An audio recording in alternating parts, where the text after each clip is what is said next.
Bagaimana Allah Ta'ala menjamin rezeki? A'udzubillahi minasyaitonirrajim. Wa ma min dabbatin fil ardi illa 'ala Allahi rizquha. Semua yang melata di atas muka bumi Allah ini dijamin rezekinya. Semua yang melata, semua yang bergerak. Setelah diteliti oleh para ulama, dabbah artinya binatang. Selalu diterjemahkan dabbah, dabbatul ardi. Binatang yang berjalan di atas muka bumi ini dijamin Allah Ta'ala rezekinya. Kenapa disebutkan binatang? Kenapa tidak disebut wama min insanin, wama min nasin? Tidak ada manusia yang tidak dijamin rezekinya. Digunakan kata yang paling rendah, paling hina, paling kotor, binatang. Kalau binatang saja dijamin rezekinya, apalagi yang mulia. Karamna bani Adam ala katsirin minal khalqi wa faddalnahum tafdila. Di antara semua makhluk ini manusia yang paling mulia. Khalaqnal insana fi ahsani taqwim. Dari bentuk susunan fisiknya paling sempurna, dari bentuk keseimbangan antara akal dengan nafsunya juga sempurna. Ada yang satu ini nafsu aja, tak ada akal, binatang. Ada yang satu ini akal saja, tak ada nafsu, malaikat. Makanya kalau ada teman kita nafsu aja, tak ada akal, kita udah tahu dia sama geng mana. Maka paling sempurna bentuknya, keseimbangannya manusia.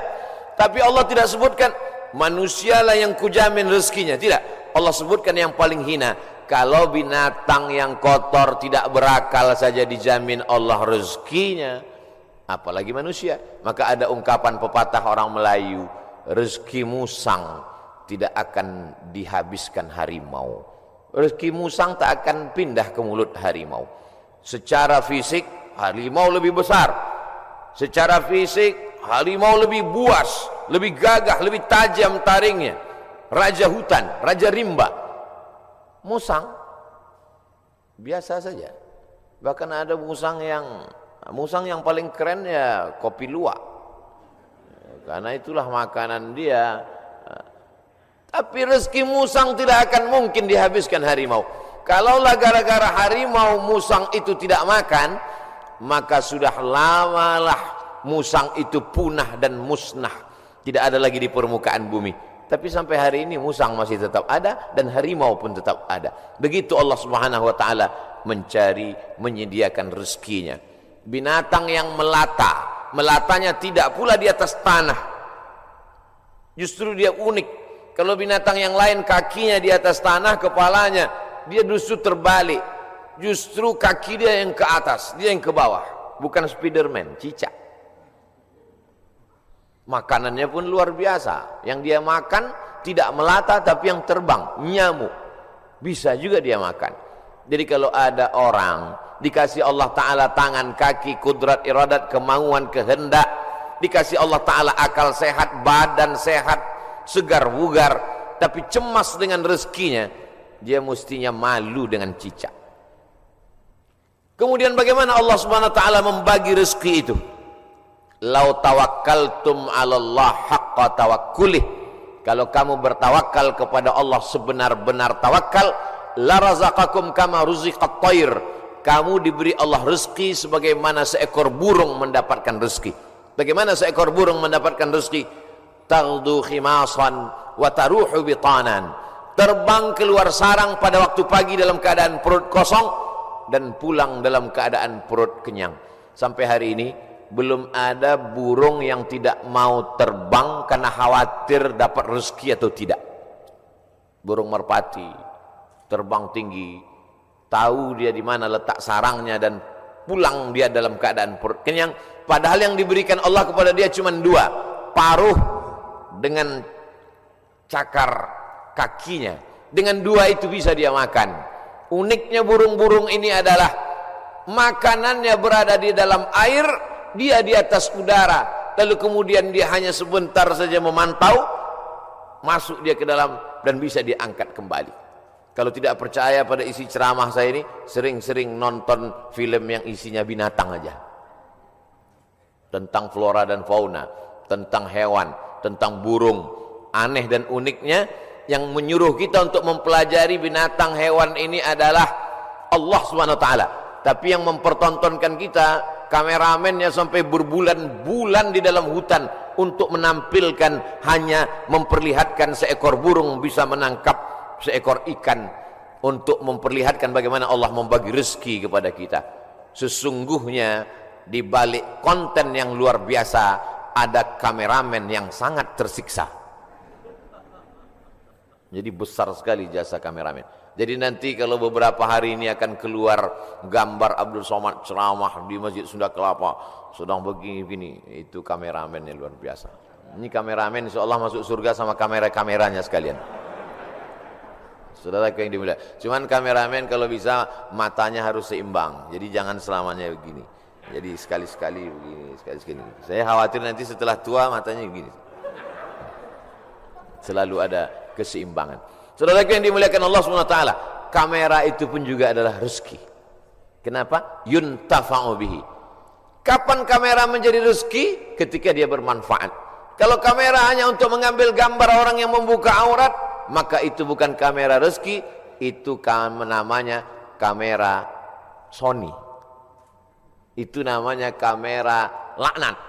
Itu namanya kamera yang mendatangkan, bukan pada mereknya, bukan pada kameramennya, tapi apakah dia mendatangkan manfaat atau tidak. Begitu Allah SWT memberikan rezeki. Suatu ketika ada salah seorang dari wali-wali Allah, setelah mendengar ceramah Ustadz bagaimana perjalanan Ustadz berdakwah, bagaimana perjuangan Ustadz, saya menganggap Ustadz salah seorang dari wali-wali Allah, kata jamaah. Mendengar itu saya, ente kok tahu? Saya ini wali murid. Kaedah kewalian, la ya'riful wali illal wali. Yang tahu bahwa itu wali adalah wali juga. Jadi kalau ada orang mengatakan, menurut saya Kiai Anu itu wali, berarti dia wali. Lalu siapa yang tahu bahwa dia wali? Kamu mengatakan Kiai itu wali? Iya. Terus yang ngangkat kamu jadi wali siapa? Saya sendiri, kata dia. Ini namanya buceri, bule ngecat rambut sendiri. Karena dia klaim saja ada seorang wali Allah. Seorang wali Allah ini berjalan, dalam perjalanan panjangnya dia melihat ada seorang wali Allah juga yang duduk di gurun pasir hanya berzikir. Lalu wali yang berjalan bertanya kepada wali yang duduk, "Kamu kenapa duduk dari tadi tidak cari rezeki?" Kata wali yang duduk, "Apa kau tidak tahu firman Allah, wa ma min dabbatin fil ardi illa 'ala Allahi rizquha." Semua makhluk yang melata di atas muka bumi Allah, rezekinya sudah dijamin Allah. Percaya kau pada ayat ini? Percaya, aku wali Allah. Kalau percaya kepada ayat bahwa rezeki dijamin Allah, untuk apa lagi kita cari rezeki? Kalau kau tidak percaya bahwa rezeki dijamin Allah, lihatlah di atas pohon kurma itu. Ada seekor burung, sejak telurnya menetas, sayapnya patah. Sayapnya patah, dia tidak bisa terbang. Tapi dia tetap menjadi burung yang besar di atas pohon kurma. Kenapa? Kita lihat nanti. Tak lama terlihat datang burung lain membawakan makanan. Datang burung membawakan cacing, datang burung membawakan ikan. Naik ke atas pohon kurma yang di atasnya ada seekor burung yang patah sayap. Begitulah kalau Allah berkehendak, rezekinya dijamin Allah, dia tidak perlu terbang. Datang burung lain membawakan. Burung yang datang ini bukan ojek online. Burung lain datang membawakan tanpa perintah manusia. Allah memerintahkan hatinya. Oh, begitu. Iya. Lalu apa kata wali Allah yang berdiri kepada wali Allah yang duduk? Kenapa kau tidak amalkan sunnah al-yadul ulya khairum minal yadis sufla? Kenapa engkau tidak memilih menjadi burung yang mendatangkan cacing dan ikan? Kenapa justru memilih menjadi burung yang duduk menunggu makanan datang? Mendengar itu wali Allah yang duduk itu tegak berdiri dan dia mengatakan, kalau begitu aku lebih memilih ingin menjadi burung yang membawakan makanan karena mengikut sunnah Rasulullah sallallahu alaihi wasallam. Al yadul ulya khairum minal yadis sufla, tangan di atas yang memberi lebih mulia daripada yang menerima. Artinya apa? Dengan rezeki, mencari rezeki, punya rezeki bermanfaat, maka orang itu lebih tinggi derajatnya daripada beriman, yakin, tapi hanya menanti, menunggu. Makanya dalam Islam diajarkan al-mu'minul qawiyyu, seorang mukmin yang kuat, kuat fisiknya, kuat otaknya, kuat ilmunya, kuat finansialnya, kuat duitnya. Khairun, dia lebih baik di hadapan Allah. Wa ahabbu ilallah, lebih dicintai Allah. Minal mu'minid dhaif, daripada mukmin yang lemah. Wali Allah kalau menerima hadis mudah dia menerima. Ini contohnya. Wali Allah begitu menerima hadis langsung dia terima. Dia langsung tegak berdiri. Jadi kalau ada hari ini orang yang diyakini sebagai wali Allah tapi bertentangan dengan sunnah-sunnah Rasulullah, maka sesungguhnya bukan wali Allah. Jadi wali apa? Wali setan. Suatu ketika ada seorang wali Allah membawa murid-muridnya untuk menemui seseorang yang dikatakan wali Allah. Diceritakan dalam kitab Ar-Risalah Al-Qushairiyah, Imam Abul Qasim Al-Qushairi. Murid-murid, kita mau ketemu dengan seorang wali Allah. Di mana Tuan Guru? Di masjid. Dia tidak pernah keluar masjid, dia dalam masjid. Ya, sampai di dalam masjid bertemu dengan wali Allah, bersalaman. Tiba-tiba orang yang dikatakan wali Allah itu, maaf, meludah dalam masjid. Lalu kemudian saat itu juga sang guru berkata, mari kita tinggalkan orang ini bukan wali Allah. Kenapa Tuan Guru? Dia banyak karamahnya, dia mulia. Karena dia meludah dalam masjid. Perbuatannya bertentangan dengan syariat, bertentangan dengan sunnah Rasulullah SAW. Karena bumi yang paling mulia adalah masjid, meludah dalam masjid adalah menghinakan masjid, maka perbuatannya sudah menjatuhkan kedudukan dirinya di hadapan Allah karena bertentangan dengan sunnah Rasulullah sallallahu alaihi wasallam. Jadi mudah saja standar hidup ini, ikuti saja sesuai dengan ketentuan yang dibawa oleh syariat Nabi Muhammad sallallahu alaihi wasallam, termasuk dalam hal mencari rezeki ini. Kalau dia ikuti sunnah Rasulullah dengan cara yang halal, maka itu berarti dia adalah termasuk umat Muhammad sallallahu alaihi wasallam. Dia kaya Pak Ustadz, mobilnya mewah, mahal, rumahnya megah, hebat, tapi tidak pernah keluar rumah cari rezeki. Jangan-jangan punya babi ngepet, jangan-jangan tuyulnya 3 kontainer. Nahnu nahkumu bizzawahir, kita menghukum orang itu dengan melihat zahirnya. Yang tahu batinnya hanya Allah Subhanahu wa taala. Wallahu yatawallas sarair. Ini pembahasan tentang rezeki. Lalu kemudian hubungannya dengan pandemi. Pandemi artinya wabah penyakit yang menyerang serentak pada satu masa di beberapa negeri. Itu arti pandemi menurut Kamus Besar Bahasa Indonesia. Jangan pandemi kata orang, pandemi juga kata kita. Pas ditanya orang apa itu pandemi, ya masih sejenis demi-demi juga lah. Bahasa Arabnya wabah. Maka doa ulama, Allahumma dafa'anal wabah, angkatlah wabah. Bahasa Arabnya wabah, sampai ke Indonesia ujungnya hamzah berubah jadi ha, wabah. Banyak sekali kata-kata serapan bahasa Arab begitu sampai ke kita berubah. Wabah jadi wabah. Zahir lawannya batin. Telapak tangan ini batin, ini zahir. Kenapa ini disebut batin? Karena tertutup. Kenapa ini disebut zahir? Karena terlihat. Oh kalau begitu ini bisa juga disebut batin tertutup Pak Ustaz? Enggak, karena yang bisa tertutup cuman ini. Siapa yang bisa menutup ke sini? Enggak bisa. Maka ini disebut batin. Zahiruha wa batinuha, zahir dan batin. Sampai ke Indonesia berubah. Mohon maaf, lahir dan batin. Tidak apa-apa, kita teruskan saja kekeliruan itu, karena sudah menjadi umum. Ada nama kamus bahasa Arab khotok sya'i, khotok salah. syai' tapi populer. Ternyata kalau salah tapi populer, diteruskan saja kesalahan itu. Nah, kembali kepada pandemi, wabah. Wabah ini bukan sesuatu yang baru. Ada kota namanya Yathrib. Yathrib itu artinya kota yang banyak wabah penyakit. Nabi selalu merubah nama yang tidak baik kepada nama yang baik. Kamu mau kemana? Saya mau ke kampung wabah. Namanya saja sudah membuat kita memberikan efek negatif.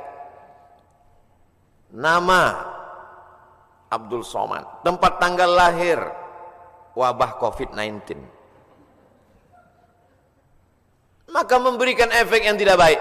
Maka Nabi merubah nama yang tidak baik. Yathrib dirubah Nabi namanya menjadi Al-Madinah Al-Munawwarah, kota peradaban yang terang benderang.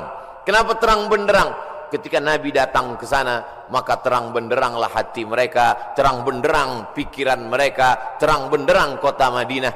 Mereka sambut dengan Tola'al Badru alaina. Badru artinya bulan purnama yang terang benderang. Kalau bulan itu bulat, namanya Badar. Kalau bulannya masih sabit, namanya hilal. Yang selalu dicari-cari orang, hilal. Hati-hati kalau ibu punya suami hilal.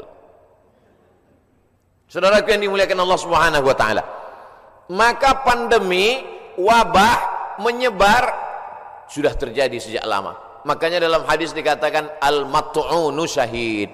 Orang yang meninggal karena wabah ta'un, wabah penyakit, pandemi, maka dia mati syahid.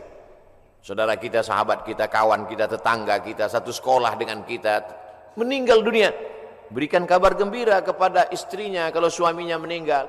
Sabar Pak, dia meninggal sebagai seorang syahid. Wala taqulu liman yuqtalu fi sabilillahi amwat. Jangan kau katakan orang yang mati syahid itu mati. Bal ahya, mereka hidup. Tapi mereka meninggalnya ketika mau Idul Fitri, Pak Ustaz, bajunya sudah dibeli. Ada yang lebih sayang kepada dia daripada kita. Kita tidak tahu entah apa amal dia sehingga Allah memilih dia untuk berhari raya bersama para malaikat, bersama Allah Subhanahu wa taala. Maka mendengar cerita kita itu lapang dadanya. Kata-kata kita mestilah menjadi setawar sedingin, menawarkan hati yang luka, mendinginkan hati yang panas dari ucapan kata-kata yang menyejukkan. Kalau kita tidak bisa menenangkan orang dengan materi, maka tenangkanlah dengan kata-kata. Rezeki di masa pandemi berkurang. Berapa banyak pegawai, pekerja perusahaan yang di PHK, dirumahkan, kolaps perusahaan, bisnis. Bahkan ada seorang bisnismen yang cerita ke saya, Ustaz Somad, semua bisnis buatan manusia hancur roboh diterjang badai pandemi COVID-19. Yang bisa bertahan adalah yang buatan Allah Subhanahu wa taala. Tanaman kelapa sawit, harga karet, kelapa bertahan. Bisnis yang diciptakan, dibuat manusia, dikreasikan manusia, tumbang Pak Ustaz. Tapi orang beriman tidak pernah berputus asa. Kenapa? Karena dia melihat, memandang itu sebagai hakikat yang datang dari Allah Subhanahu wa taala. Dia berpikir cerdas. Dulu ketika rezeki saya lancar, bisnis saya sampai tidak sempat ke masjid Ustaz, sampai tidak sempat ikut pengajian. Alhamdulillah, dengan adanya pandemi ini kami masih bisa menyekolahkan anak, masih bisa makan, mungkin rezeki berkurang, tapi saya lebih sering ngaji Pak Ustaz. Oh, jadi kamu sering pengajian? Iya, tapi wajah kamu nggak pernah terlihat. Saya pakai masker Pak Ustaz. Kamu sering ikut kajian saya? Ikut Pak Ustaz, tapi saya nggak pernah ngelihat kamu. Saya jamaah online Pak Ustaz. Insya Allah yang ikut pengajian online, surganya tetap offline. Jadi jangan khawatir. Ini ada juga ustaz-ustaz yang menakut-nakuti jamaah, yang selama ini hanya online saja, surganya pun online. Untung jamaahnya kurang cerdas. Kalau jamaahnya cerdas, mana ada surga online? Surga online itu surga bid'ah.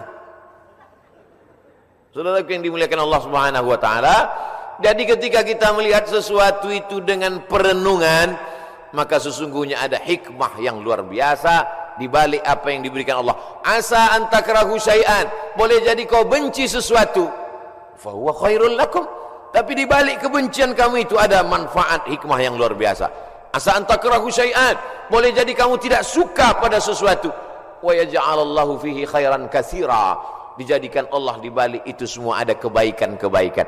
Tapi kadang kita susah untuk berpikir cerdas, cermat, jernih di tengah hiruk pikuk suara orang banyak. Gimana kata kalau kita mau berpikir saat di tangan kita dua handphone, yang satu IG, yang satu Instagram? Gimana kita mau berpikir jernih di saat kita sedang di tengah orang yang pikirannya berkecamuk? Maka bangunlah di tengah malam, seperti jamaah yang dikatakan protokol tadi, yang datang jam 3 malam ke masjid. Kalau dia sampai ke masjid jam 3, tentu bangunnya jam 2. Yang sholat subuh jam 7.30, nggak tahu bangunnya jam berapa. Dia datang ke masjid, tentu dia bangun, habis itu dia mandi, terapi mandi segar, menyegarkan tubuhnya, menyegarkan pikirannya, bersih, gosok gigi, suci, menghadap Allah SWT, sholat sunat wudhu 2 rakaat, sholat sunat taubat, sholat sunat tahajud, sholat sunat hajat, sholat sunat witir, berzikir, menjelang azan berkumandang ke masjid. Jernih pikirannya melihat ini. Kalaulah orang rezekinya seret, rezekinya mampat, lalu kemudian dia alihkan konsentrasinya untuk melepaskan sejarah kerisauannya dengan narkoba, dengan khamar, dengan pergaulan bebas, sesungguhnya dia hanya sedang mengalihkan satu masalah, masalah kecil sedang dia alihkan kepada masalah yang besar. Gimana ibu? Bisnisnya sejak Covid ini makin turun atau makin? Alhamdulillah Pak Ustaz, alhamdulillah ada Covid. Alhamdulillah pula dia bilang ada Covid. Kenapa? Selama ini saya kalau mau buka usaha mesti sewa ruko, mesti sewa tempat. Hari ini saya bisa bisnis online Pak Ustaz. Saya cukup buat pasang iklan, masak di dapur sendiri, menggunakan jasa teman-teman yang bisa mengantar, akhirnya makan. Berapa banyak saudara-saudara kita yang hari ini bisnisnya tetap berjalan. Dengan cara apa? Dengan cara online. Cara menyampaikan makanannya saja yang online, makanannya tidak online. Bukan berarti makanan itu digambar lalu dikirim. Makanannya tetap diantarkan dan berjalan. Kenapa? Karena ketika kita duduk dengan tenang, maka akan ada ide-ide yang diberikan Allah Subhanahu wa taala. Yang menenangkan hati itu siapa? Allah. Huwallazi anzala sakinata. Allah taala yang menurunkan ketenangan fi qulubil mu'minin, ke dalam hati orang beriman. Tapi tidak semua bisa begini. Apotik, jual obat, minyak kayu putih, haba sauda, madu, justru di musim-musim ini peningkatannya luar biasa. Kenapa? Karena orang takut. Kalau orang takut, dia cemas, dia ngeri, dia suka minum herbal, lalu kemudian dia dengarkan hadis yang disampaikan Ustadz, habbatus sauda syifa'un min kulli da'. Habba sauda, jintan hitam, Arab, obat dari segala macam penyakit. Yang tidak bisa diobatinya hanya tua dan mati saja. Yang lain daripada itu bisa diobatinya. Alaikum bisyifa'aini, hendaklah kamu berobat dengan 2 penyembuh, al-asal, madu, wal Qur'an. Wa nunazzilu minal Qur'ani ma huwa syifa'. Kami turun Al-Qur'an itu sebagai obat, sebagai penyembuh, sebagai penawar. Maka diamalkan mereka ruqyah, habba sauda, herbal, madu, jintan, kostul hindi, maka luar biasa. Tapi saya tidak bisa berpindah dari bisnis ini ke sini Pak Ustaz. Loh, yang mengatakan engkau tidak bisa bisnis dari pakaian ke herbal itu siapa? Kita sendirilah yang mengkerangkeng pemikiran kita. Kita yang membuat aturan, kita yang membuat diri kita terjebak. Saya sudah usaha pakaian, maka saya tidak bisa berpindah ke usaha lain. Yang membuat kaedah itu dia diri dia sendiri, dia sendiri membuat kerangkeng, dia sendiri yang berada di dalam, dia sendiri yang menguncinya. Itu sama seperti orang yang membuat kerangkeng besi, dia masuk ke dalam, dia kunci dari dalam, dia buang kuncinya keluar. Dia mengkerangkeng dirinya. Kamu bisa berpindah dari dagangan pakaian ke jualan herbal, berpindah dari berdagang bisnis ini beralih ke sini. Itu adalah pilihan yang ada pada diri kita sendiri. Ada pilihan yang tidak bisa kita pilih. Abdul Somad menjadi orang Melayu, datang dari Pulau Sumatera, itu tidak bisa kita memilih. Saya tidak bisa memilih. Malaikat tidak pernah dulu memberikan saya pilihan di alam rahim, Abdul Somad, kau mau jadi orang mana? Mau jadi orang Amsterdam atau mau jadi orang Riau? Tak ada. Itu bukan pilihan saya. Itu pilihan takdir dari Allah Subhanahu wa taala. Tapi ada masanya kita bisa memilih antara bisnis ini atau ini, beralih ini atau ini. Ustaz, ada yang mau saya tanyakan Ustaz? Ya silakan. Bolehkah saya beralih bisnis? Boleh. Yang tak boleh beralih ke lain hati. Saudaraku yang dimuliakan Allah Subhanahu wa taala. Jadi bagaimana tiba-tiba pikiran kita menjadi sempit sampai tidak nampak solusi? Bagaimana tiba-tiba hati kita ini menjadi beku sampai semuanya terasa menyulitkan, menyusahkan kita? Maka Allah Subhanahu wa taala memberikan kita kelapangan. Man lazimal istighfar, siapa yang melazimkan istighfar, mengistiqomahkan, mengamalkan istighfar, ja'alallahu lahu min kulli dhiqin makhraja. Habis waktu ceramah.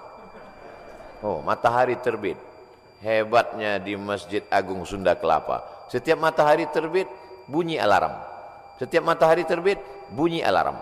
Setiap matahari terbit, bunyi alarm.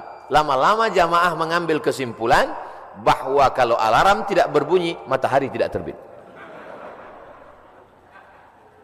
Kalau ada usaha, baru ada rezeki. Kalau ada usaha, baru ada rezeki. Kalau ada usaha, baru ada rezeki. Kalau tidak ada usaha, berarti tidak ada rezeki. Rezeki terbagi dua. Ada rezeki yang bersifat mauhibah, pemberian Allah. Ada rezeki yang bersifat al-kasbu, usaha. Dan berapa banyak rezeki yang berdasarkan pemberian Allah Ta'ala jauh lebih besar daripada usaha. Tapi jangan gara-gara ini lalu orang tidak mau berusaha. Usaha datang dari kita, pemberian datang dari Allah. Cobalah tanya bisnismen orang-orang kaya itu, apakah dari usahanya itu datang? Berapa banyak usahanya biasa saja, tapi pemberian Allah Subhanahu wa taala luar biasa. Yang dinilai Allah adalah bagaimana seorang hamba berusaha. Itulah ahlus sunnah wal jamaah. Adapun orang yang berpangku tangan menunggu hujan turun dari langit, mereka adalah ahlul bid'ah wad dhalalah. Namanya kelompok Jabariyah. Jabr, al-Jabr. Ada wali nikah itu namanya wali majbur, wali yang boleh memaksa. Jabariyah orang yang terpaksa. Kata dia, hidup dia ini terpaksa karena takdir. Kau kenapa tidak berusaha? Semua sudah ditakdirkan Allah. Kau kenapa mabuk? Saya tidak ada niat mabuk Pak Ustaz, saya terpaksa karena takdir. Dua salah dia. Pertama, dia berbuat dosa. Yang kedua, dia mengkambing hitamkan Tuhan atas segala dosa-dosanya. Maka orang seperti ini dihukum double oleh Sayyidina Umar bin Khattab. Pada zaman Umar pun spesies manusia seperti ini sudah ada. Yang sekarang ini hanya pengikut-pengikutnya saja, neonya, model barunya muncul di zaman modern ini. Maka orang seperti ini bukan ahlu sunnah. Ahlu sunnah adalah berkeyakinan bahwa rezeki dijamin Allah, tapi dia juga berusaha. Menurut Imam Abul Hasan al-Ash'ari, maka itulah yang disebut dengan al-kasbu wal ikhtiar. Ada usaha. Subuh ini saya sudah ditakdirkan Allah Subhanahu wa taala ada 2 minuman. Yang berada di atas meja ini walaupun nampaknya 3, yang minuman 2, yang ini hand sanitizer. Lalu kemudian saya boleh memilih antara 3 ini. Yang mana yang mau dipinum, boleh pilih. Mau yang ini atau yang ini, tapi jangan yang ini. Ketika dia sudah diberikan kepada saya, maka ini milik saya, ini udah takdir saya, ini ketetapan untuk saya. Tapi saya mesti menggerakkan tangan saya, mesti memasukkannya ke mulut saya. Semuanya datang dari Allah. Gerak ini tangan bisa bergerak, itu pun dari Allah. Hati ini untuk condong kemana, itu pun dari Allah.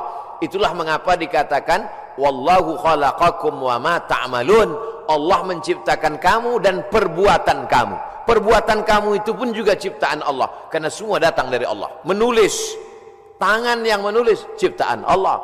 Pena, kertas, itu pun ciptaan Allah. Maka dikatakan bahwa kamu dan perbuatan kamu adalah ciptaan Allah. Tapi kita punya pilihan.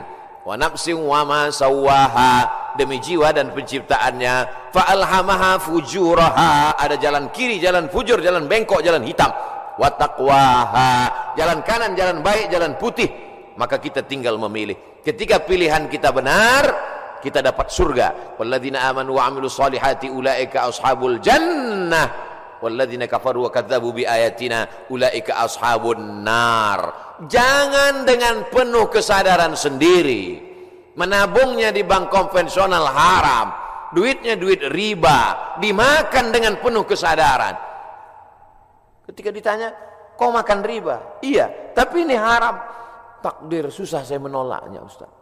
Tidak bisa begitu, karena kita punya pilihan untuk mengalihkan dia dari konvensional ke syariah.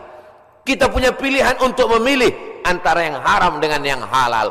Ketika pilihan itu tepat, disitulah balasan datang dari Allah Subhanahu wa ta'ala. Saudaraku yang dimuliakan Allah, ada orang yang sanggup memilih tapi dia tidak mau. Ada orang yang tidak tahu, ada yang pura-pura tidak tahu. Maka semua jenis manusia ini nanti akan mempertanggungjawabkannya di hadapan Allah Subhanahu wa ta'ala. Dengan mengaji kita menjadi tahu. Setelah tahu, ujiannya lebih berat. Selama ini kita tidak tahu, kadang-kadang ada enaknya juga tak tahu. Ada mahasiswa lama, ada mahasiswa baru. Mahasiswa lama dengan mahasiswa baru duduk di tempat yang sama, mau daftar ulang di awal tahun ajaran. Tiba-tiba turun seseorang lewat. Mahasiswa lama lari pontang-panting, mahasiswa baru nyantai sambil duduk merokok, ngelihat cuek aja. Memangnya yang lewat itu siapa? Rektor. Kenapa mahasiswa lama lari pontang-panting? Dia kenal, dia tahu. Kenapa mahasiswa baru cuek saja seperti tak ada masalah? Karena tidak tahu. Makanya banyak orang sekarang tidak mau tahu dengan agama. Kenapa? Karena kalau saya tahu nanti jadi takut. Padahal takut itulah yang dipesankan oleh khotib di atas mimbar. Takutlah kepada Allah. Itulah yang kita tanamkan selama Ramadan 30 hari. 30 malam. Malamnya qiyam, siangnya siam. Akhir daripada target puasa itu adalah la'allakum tattaqun, takut. Salat, tegak, ruku, sujud, subuh, zuhur, asar, maghrib, isya, tahajud, witir, doa, qabliyah, ba'diyah. Apa yang ingin dicapai? Inna salata tanha 'anil fahsya wal munkar. Kajian subuh, kajian kita ini, apa target visi misi dari kajian ini? Kajian ini supaya takut kepada Allah, jangan sampai makan haram, jangan gara-gara pandemi ini lalu kita kemudian berubah keyakinan. Makanya pesan Nabi, qul amantu billah, berilah aku pesan ya Rasulullah. Kalau sudah aku terima pesan yang singkat padat ini, aku tidak akan bertanya lagi kepada siapapun. Katanya, amantu billah, katakan aku beriman kepada Allah. Tsumma istaqim, istiqamah. Istiqamah sebelum pandemi, istiqamah berusaha dengan rezeki yang halal.